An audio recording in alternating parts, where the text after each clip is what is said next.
I'll bring this over here so we can all take a look at it together because it looks like New World has been delayed. Let's see what this says. This is apparently from Twitter. We are humbled by the support New World received from players around the world throughout closed beta. During beta, more than 1 million adventurers played more than 16 million total hours. Thanks to your support, New World became one of the most watched games on Twitch and one of the most played games on Steam.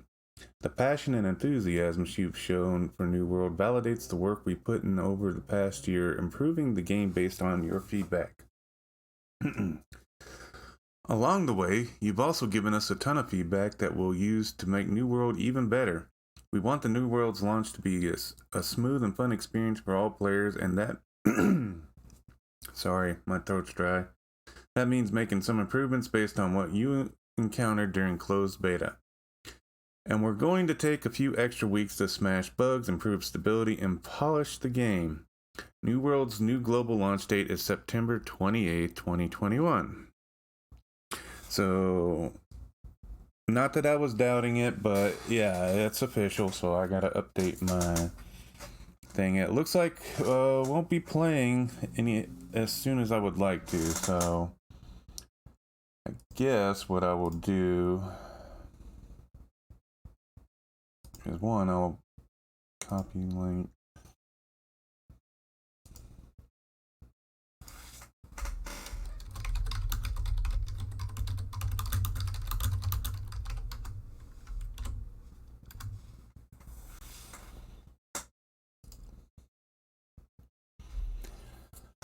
But yeah, let's see. This was not an easy decision to make. We know this isn't the first time we've changed our launch date in pursuit of quality, and that it can be disappointing to wait a bit longer. But we want to be sure to deliver you the highest quality game possible at launch. Thank you for your support and feedback. We're listening. We'll see you in Aeternum. Let's go ahead and swap over to the chat window for now. So while I can sit here and discuss and talk about this and my viewpoints.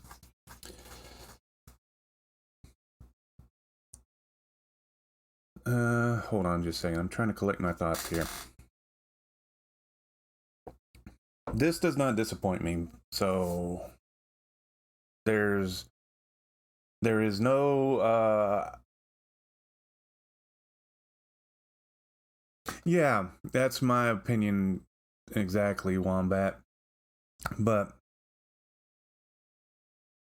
coming from my experience, I've been playing MMO since 1997 with Ultima Online when it came out. Yeah, that's what I would prefer. I mean, so far, when it comes to, Amazon Games, brand new development team and everything, it looks like, but it seems like they, as much shit as people have given Amazon Games over the past couple of years, in my personal opinion, it seems like they're actually trying to do the right thing with the game. I mean, if you were to read some of the articles on it, a lot of the people don't like the game because it's grindy or something like that, but that's not I didn't have any problems with it in the beta, as I've mentioned multiple times in multiple areas. New World reminds me of Dark Age of Camelot if they try to update it, bring it forward, and stuff like that. Yeah, so do I. I mean, the thing that annoys me with, I guess, the modern MMOs these days is you don't feel free to do things. You feel like you're required to chase exclamation points, as I point out, where you're just bouncing around from one quest objective to another. And I like the fact that New World, they have a mission board, I guess you would call it, but you're just kind of free to go around. I mean, if all you want to do is gather supplies and make weapons and armor, you're free to do that. And you'll still gain experience along the way.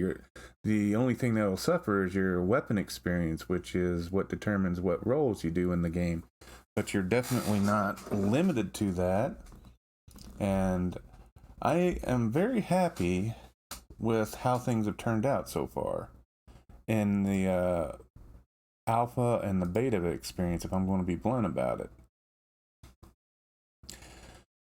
This does not disappoint me. I mean, it's a little under a month worth of extra waiting, and it's like, oh lordy. And I know people are going to be upset.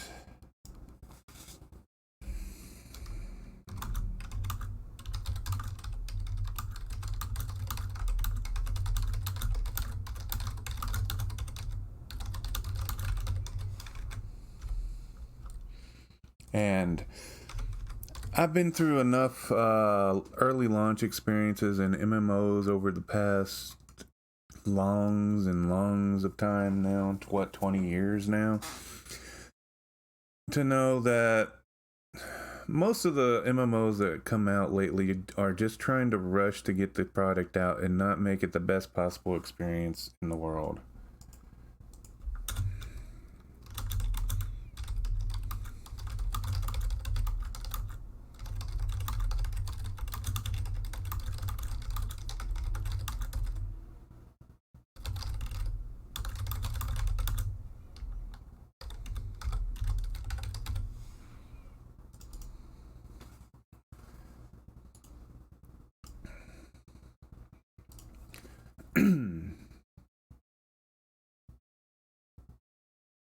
Oh yeah, hunting.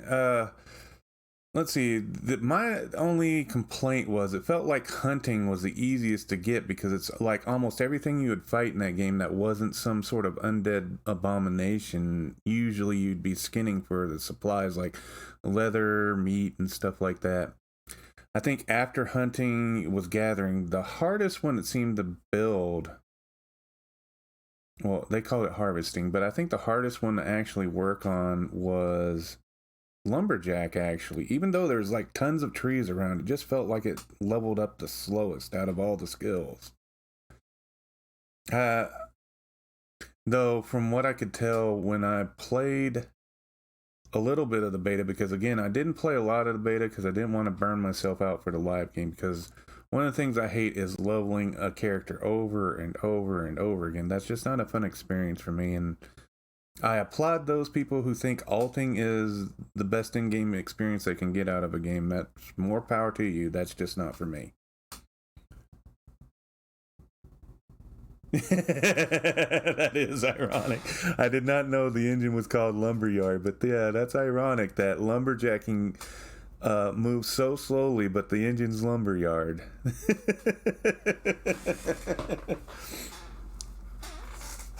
But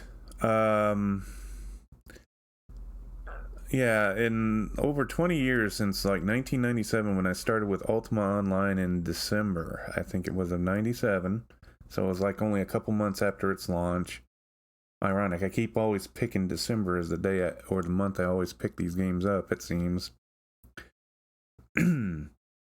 And Ultima Online was like a miserable launch experience. I remember that one well.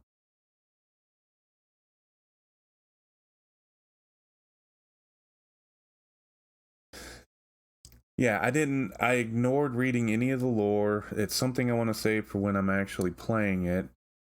I do kind of want to try and create some guides and stuff like that for a launch. Like, one of the things I'd point out is like if you see something blue glowing, you want to go read it, because even if you don't care about the lore of the game, the blue items give your character experience, so that helps you build your character and level them up. And I think the level cap is 60, I want to say. I don't know, I never got to the level cap. I think the highest I got in alpha was level 28 or something like that. Because I wasn't pushing myself there. Again, I didn't want to burn myself out if I was starting to enjoy it. But yeah, so far, even in the alpha, it seemed like they were listening, because when I started playing the alpha, they had a completely different control scheme. It was more like a shooter control scheme.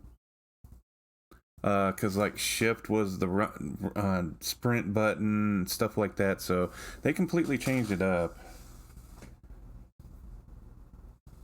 One of the things I'm actually impressed with and seems to be like the turmoil of a bunch of the old guard streamers from like World of Warcraft and stuff, is it seems like the devs have actually balanced out PvP to where a high level is not just going to sit there and dominate a low level just because they got more levels. There's, so far from what I've been able to read from others, more experienced PvP players and people who've actually been able to PvP, is PvP is actually more skill based, though level does play a little bit into it. It doesn't mean just because you're max level, top gear, and all that stuff, you're going to sit there and steamroll level 15. If the level 15 skilled enough, they might actually have a fighting chance and beat the high level, from what I understand how the scaling works in the actual game system now, which is cool. It's something I've been hoping for and stuff like that is like one of the things when it comes to PvP and stuff. It's like, well, I hope they do that. And I'm definitely interested in PvP in the game.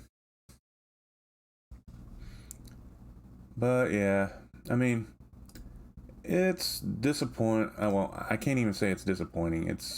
I'm glad the Amazon Games is actually doing their level best to try and put out as much quality as they can. And I've always been the type.